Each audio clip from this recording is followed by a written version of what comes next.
Ladies and gentlemen, your re-elected Member of Parliament for Haliburton-Kawartha Lakes Brock, and the next Speaker of the House of Commons.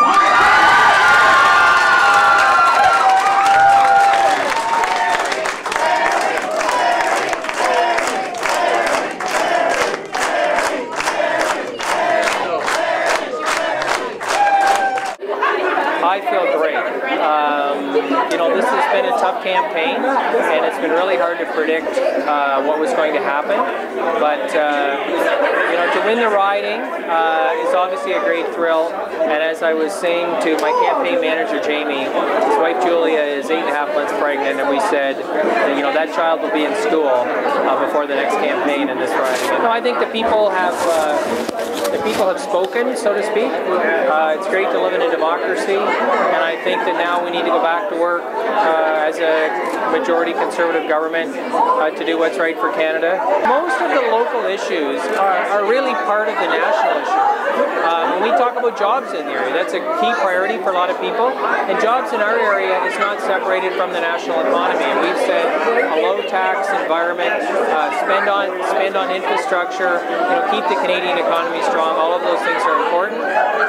In terms of other services, whether it's for seniors, whether it's for farmers in our area. So sometimes in a campaign there's actually what you call like a local issue that's only for your area. But in this case I thought it was the big issues that resonated. And I think that our kind of steady as she goes, get back to a balanced budget approach is ultimately what won. It wasn't very exciting some days during the campaign because we weren't making big billion-dollar announcements, but I think at the end of the day Canadian voters respected that. What a sea change in Ottawa. A couple of observations. I mean, the Bloc Québécois have been reduced to only a handful of seats. I think that's good for Canada and it's good for Quebec. The Liberal Party has a job ahead of them to rebuild, and I think that I don't envy them that task, but I think that's something they have to do.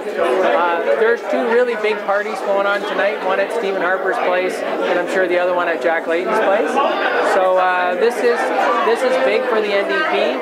They're going to have a lot of new members, but I think, as they say, the voters have spoken, and those members are legitimate, and they'll be in the House of Commons, and it's going to be different looking around that chamber. A lot of familiar faces are going to be gone, but I think there's a lot of new blood, people that want to work on behalf of the country in all four parties, and that's what we're going to see when we get back, probably about a month from now. No, it's tough to run in an election. I've run and won, but I've run and lost too, and it's tough. You put yourself out there in front of the public, and I think that the other three candidates in this campaign all worked hard. Just driving down here today, just seeing the signs along the highway, I mean, it's evident there were 4 candidates running, there were 4 campaigns that had support, that were out there presenting themselves to the people, and so I applaud the other 3 candidates for all the hard work that they did.